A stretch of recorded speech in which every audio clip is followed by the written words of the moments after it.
Okay, here we are with the probe droid. The paint job, so far this has had a matte black. That matte black has been done over everything. And then, roughly airbrushed over the top, I've gone over that with this. The code for the UK is R4R364 in a satin base coat. What that is a dark brown. It's got elements of grey in it, which pick out nicely on the highlights that you can see on the corner here. But more importantly, when you take a flash photography picture of it, it shines back with the same kind of brown that you see on the original probe droid. It's a very, very dark brownish colour with lots of different tints on it. This is the base that I'm putting onto this one with this colour that I've had mixed. What I've done is I've hit it from a distance with the airbrush, just to get the brown into the areas that I wanted, looking at one of the reflected light references, i.e. a reference shot that has been taken with a flash. If this was in intense bright light reflected directly back into the lens, this would appear a lot browner. And I'll take a flash picture of this now and pop it up so you can see what it looks like with that. It's the same paint job. So you can see the browns are an awful lot more fluorescent on this.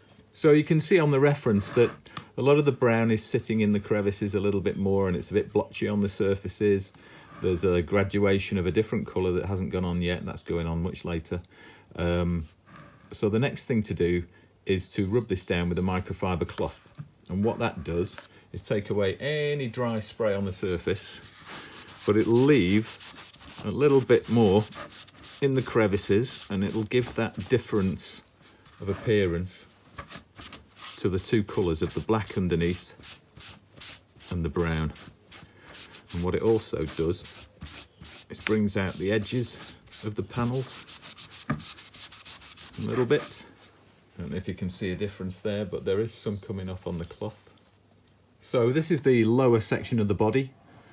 We're not worried about putting marks in the paint job. That's all character.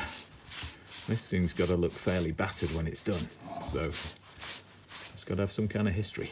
So I'm just going to airbrush now the rest of this around the edges to bring the brown into the middle a little bit more. I've done the legs to the right kind of level.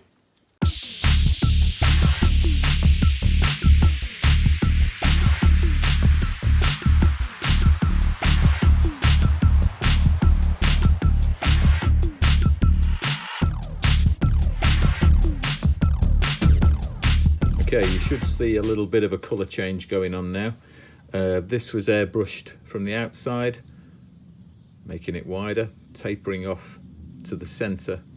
So you've got these radial lines, very subtle in the surface, that run in and out from the middle.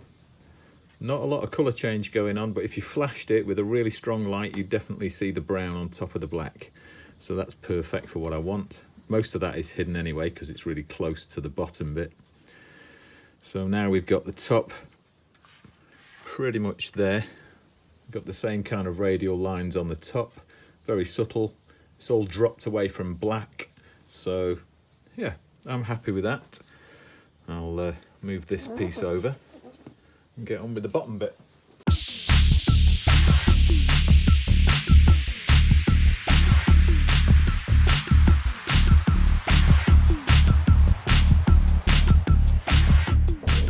Okay, that's the radial lines done on the top surface of the middle section. Still really difficult to see, which is perfect. Don't want it jumping out at you.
everything has become somewhat blurred because of the freehand airbrushing.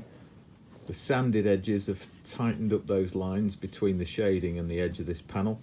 But what I want to do now is really pick out the detail over the surface of this.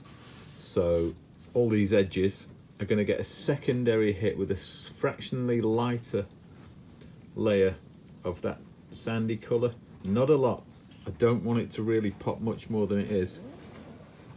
But I'm going to do that by masking these edges and then repainting these ones a little darker in areas just to bring the panels out of alignment, if you see what I'm saying. So that's my next job.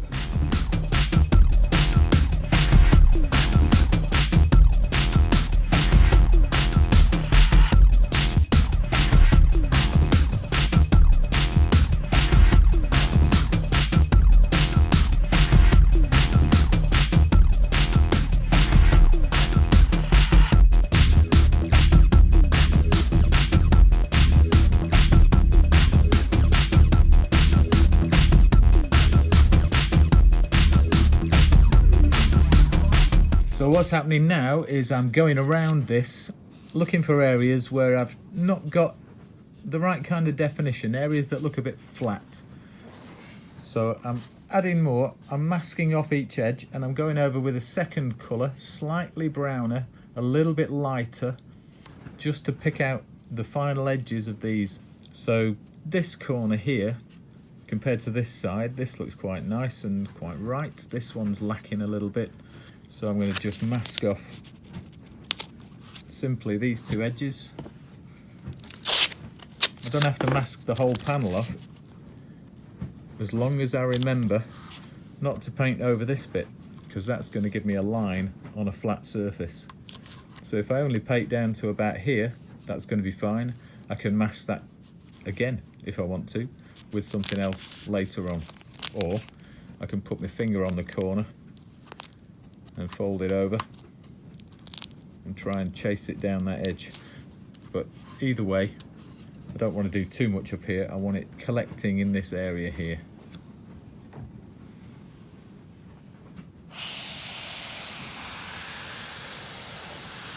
Only putting a very small amount in there. We don't need a lot, and we don't want it perfectly graded and graduated. You want a bit of movement in it. It's got to look more natural than paint job, if you know what I mean. Obviously you don't want to splatter it everywhere, but now that tiny little addition in that corner has just picked out that whole panel there and brought it into a totally different surface than this section that I've just done here. Now this isn't fully shaded like this. Each one of these lines is black, so what I'm going to do that is sand it. You'll see once I hit it with a piece of 800 and just start to cut back gently through the layers that I just added, you'll see a lot more definition coming to those lines, and that is what gives you a nice clarity to your paint job.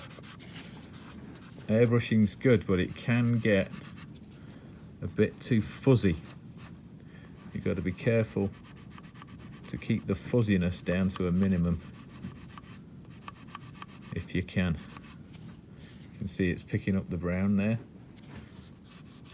Switch sides just to clean it off. It's imperceptible, but it definitely makes a difference to how the surface looks.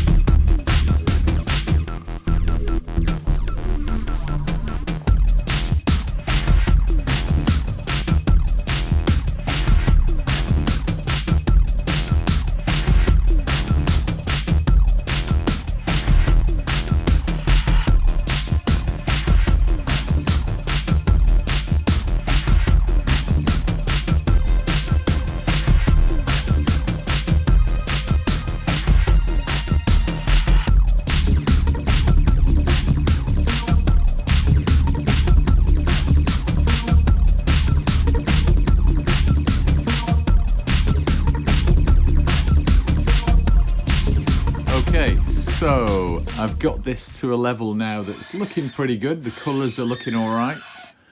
I'm just going to increase the contrast on those edges fractionally to try and match the reference a little bit better. Seems like a load of arsing about, and to be fair it is, but I think it makes such a nice difference to the model when it's done. All I'm going to do is just the edges. I'm not painting the whole thing black. I'll try it from this angle. It's a bit weird painting this way, but you should be able to see a bit better. Just adding a little bit to the edge, fairly random. I don't want to paint the whole thing, but that now, even with that tiny pass, should make those edges pop a little bit more against that background. See that? So now we've got something that looks a little bit worn on the edges. I'll do the same for these now.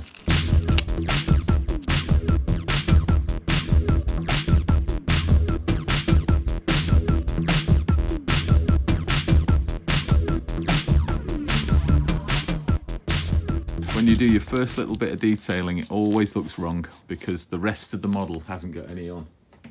But as you progress and start to add, it becomes more of a component on the surface, if you see what I'm saying. Rather than just an area of detail on its own. So just going to add a couple of little bits to that edge just to darken it up.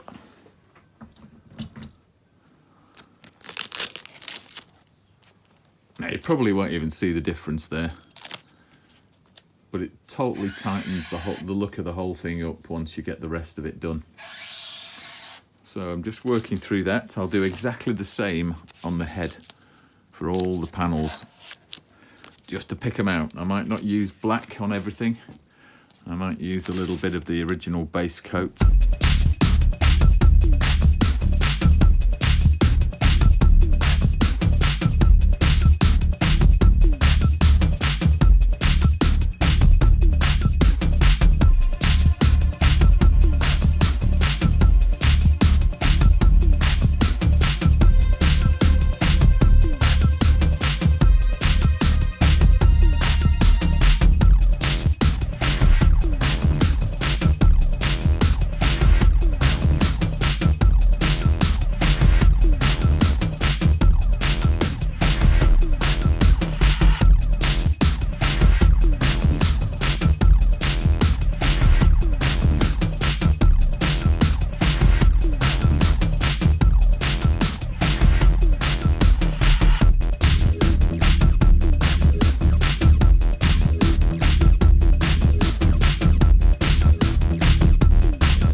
Right, so we're getting there.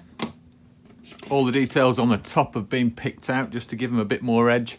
I don't want it to appear like a cartoon, so I'm doing everything really subtly, trying to get that weird shading effect that they've got on the reference there. I don't think I want to go much further. It's about this time I go and ask Bob for a bit of help. See what he's got to say for himself, not Bob Hope. Bobblehead Bob. Okay, Bobblehead Bob, what's your advice, my friend? Let's put a few little highlights in here just to make your little rascals just sparkle in the sun. Okay. Well, we've already got a few highlights there, Bob. I don't want to go highlighter, but thanks for your advice, mate.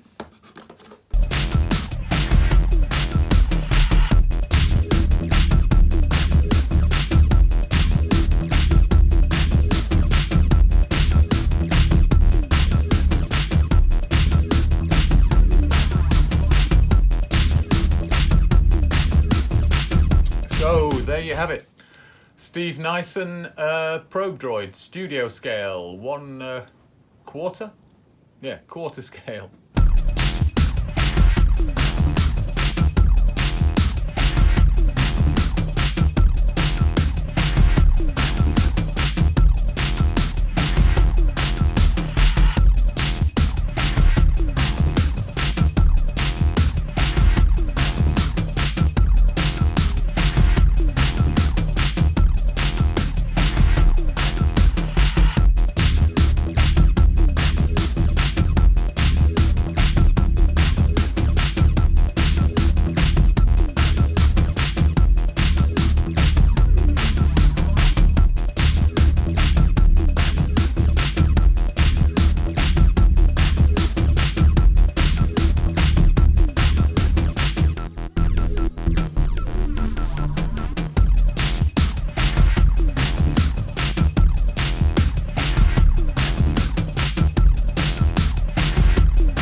So there it is. I hope you like it. Thanks for watching, and I'll see you next time.